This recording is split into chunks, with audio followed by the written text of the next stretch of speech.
This is easily my most intense race to date in the P Cup on iRacing. I hope you enjoy it.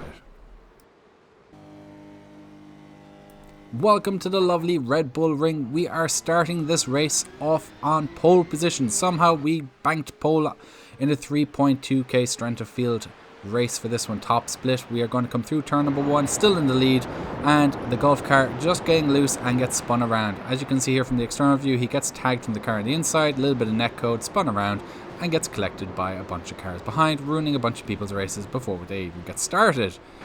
So, a little bit of chaos behind, but we survived turn number 1, and that's much easier to do when you start from the front. Somehow I qualified on pole for this one.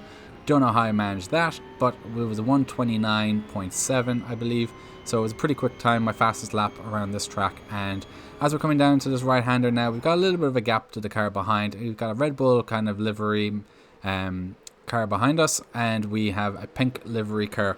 And now what I'm hoping for this one is the pink car can start putting the car in second place under pressure, and we can open up a bit of a gap.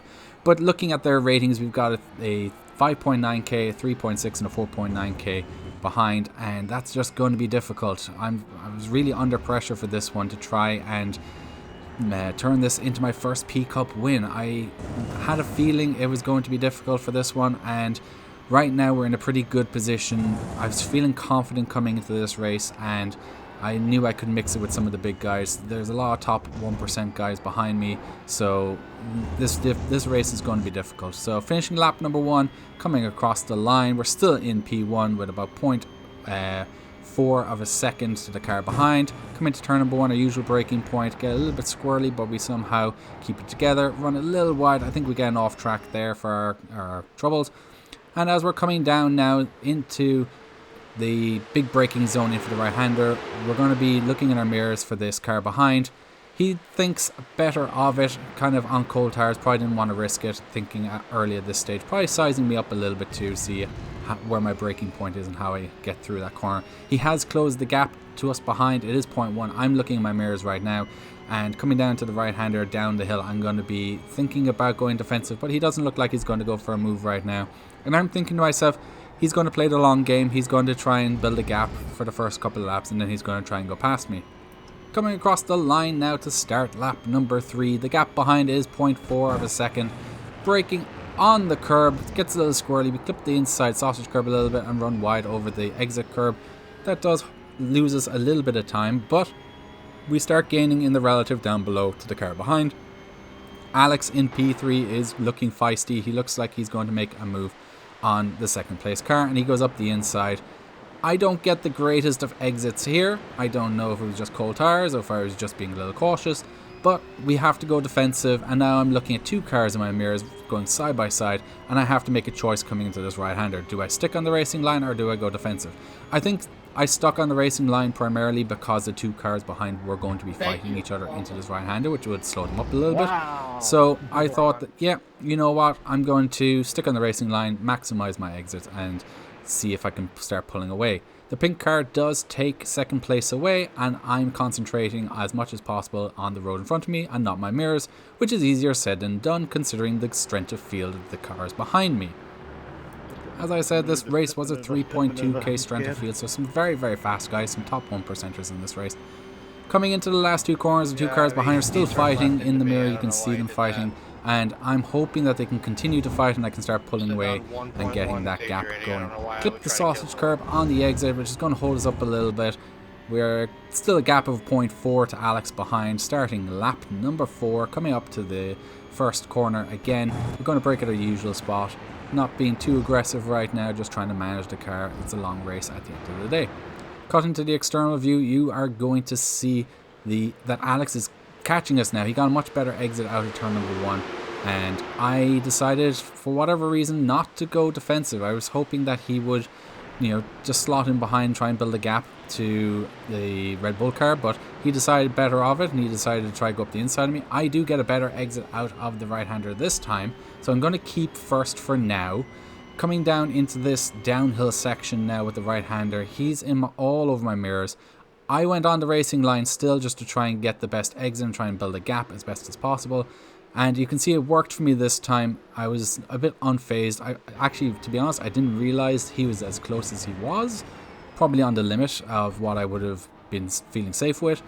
Don't get the best run through here. As you can see, I just took the corner a bit too shallow and just turned in a bit too early. We're going to be coming out of this left-hander now, coming up to the last 2 corners up the hill. I've got a terrible run, and Alex behind now is going to go for the move. It's a risky corner to go for a move. You really have to trust a person, and I think he could trust me for whatever reason. He was just, okay, let's go for it. Unfortunately, we lose a position there coming up to start lap number 5. And we're already under pressure from the Red Bull car behind in 3rd position. I'm trying to just follow the racing line, trying to get it. But 2nd place Rudy just gets a better run on me getting into 2nd place. I tried to go for a little bit of a switchback. It didn't work, hoping for the better exit out of turn number 1. But that also hasn't worked so far. I'm looking at him. He's going defensive. I'm going to go around the outside of him right here. And as you can see now, as we're coming into the braking zone, keeping tight, he just starts squeezing me. We connect, and I can't turn in without spinning him or without dying myself. So as you can see in the external view here, I'm clung to the curb as best as I can. He over squeezes. We kind of get a little bit of neck code together. And unfortunately for me, it kind of screwed him over a little bit, but really hurt me. And I dropped down to 5th position right now. He apologized. I don't even think it really was his fault. He probably squeezed me a little too much, but at the end of the day, it's a little more of a netcode issue than anything else. Watch the relative right now. Matt Webb, the number 1 car in this server, he was 6k rating. He's 1.8 seconds behind. We're also about a second behind the car in 4th place. And I'm starting to catch this group up ahead ever so slightly, and you can see here I'm about 0.3 seconds behind, but Matt Webb has been catching me, and he's a lap down, but he's been catching me. And now I'm thinking, is this guy going to be offensive? Is he going to try and go for an overtake, or is he just going to go cruising around behind us? I wasn't sure what his plan was, and I'm trying to think strategy right now. If I let him go, can he drag me up to the car in 4th position? Will he? If I just facilitate an easy pass, will he get past me? And will he start hassling the car in front, slowing him down and possibly facilitating a move? I've been stuck behind the car in 4th place for a couple of laps now, not been able to really just get that final couple of tenths of a second to be able to pass him. So right now I tell Matt, go for it, make it easy, dude. Just don't hold me up. And Matt goes for the easy pass. I leave him through. Try to slot in behind him here and follow him and have him drag me up to 4th position. Matt was definitely faster than I was in this race. I somehow out-qualified him, but he was definitely a faster driver. He's a 6k driver, and he's definitely faster. And I've seen him in a few races that I've raced in previously, so I knew he was a very fast driver. And I knew he would catch the car up ahead. And if he starts just hassling him, if the car in 4th place doesn't facilitate an easy pass for Matt, then he's going to hold him up. And as you can see in lap number 10, we're right behind Matt now, and the 2 cars are just really close right now. We're also in the mix and just trying to hang on as best as we can. The dirty air doesn't always make it easy going through corners. The slipstream does make it a much better coming up to the braking zones, but we're catching. We're also slightly catching the group in 1st, 2nd and 3rd just up ahead, and I'm trying to maximize my result here by just being a little bit strategic with how Matt, and as you can see here, he's now going for the move. The car in 4th place is going defensive. Why exactly, I don't know. That's kind of holding him up, allowing me to come into the mix. Unfortunately, I look at Matt here now, I'm like, dude, you just got past him, but he runs a little wide, and Viter is now being held up a little bit, so I'm hoping that I can be dragged up a little bit. I was hoping that they would fight more than they actually did, but I'm still in the mix. I'm about 0.2 tenths or 2 tenths of a second behind him. There's still possibility that with him having to brake a little early, coming into turn 1 because Matt's in front of him, that we could potentially get a move done. But we don't get the greatest exit out of the last corner, coming to start lap number 11. And as we're coming up to turn number 1, we're going to catch him under the brakes. Don't know what he does here. He goes for a little bit of a defensive move, but it was completely not warranted. I'm trying to get a good run here up into the next right-hander up the hill, but we're under pressure from a car behind, and he goes defensive, so I try to go to the left. The car, red and black car, goes to the right. It's a little bit of crazy situation right now. I don't know where to go or what to do. I got a little bit caught off guard, and we lose a position here, down into 6th position. Matt is still up ahead in the mix, holding people up, fighting, and I'm kind of trying to play this one a bit cautious because I'm a little bit scared that there's going to be a big crash or tangle unnecessarily, and I'm just kind of watching, paying attention, just seeing what happens here and just being a bit cautious. There's plenty of this race still to go. There's still about 6 or 7 laps, so there's still time to get a couple of moves done, and anything can happen, especially when people start getting a little aggressive towards the end. Completely different lines through this left-hander. I think all 4 of us took a different line. Matt runs a little wide, I run a little wide, but Matt gets a poor run. I get the run on Matt, and he's just going to facilitate an easy pass for me. Ultimately, my gamble of trying to get him in the mix to hold the cars up in front hasn't really paid off. We're still ultimately behind the car in 4th place, but we also lost a position. Coming up to start, lap number 12. As you can see now, we're about 0.4 behind the car in 5th place, and it's just been a little bit of a rough race, a little bit unlucky in places. The strategy kind of call of trying to use Matt didn't pay off. 2 cars fighting into turn number 1. They're going to force each other wide. They clip each other, and that's now allowing me up the inside. Finally, an opportunity to steal that position from the car that was holding me up, the white car. He's going and sliding behind. I'm going to go defensive. I'm not going to let him have an easy pass into the right hand up ahead. I'm going to make him go the long way around. Stick it on the apex, get a decent run out, but he's got a run too. I'm going defensive immediately, far right. I know he's going to try and make a move into the right hander. I'm going defensive and just want to hold him back.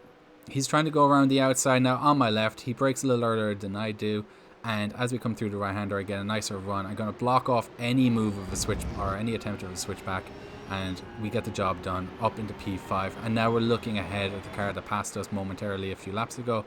Just kept this clip in here to show you that the car behind got a little bit unsighted by my braking point there and ran a little wide, so we gained a little bit of breathing room there.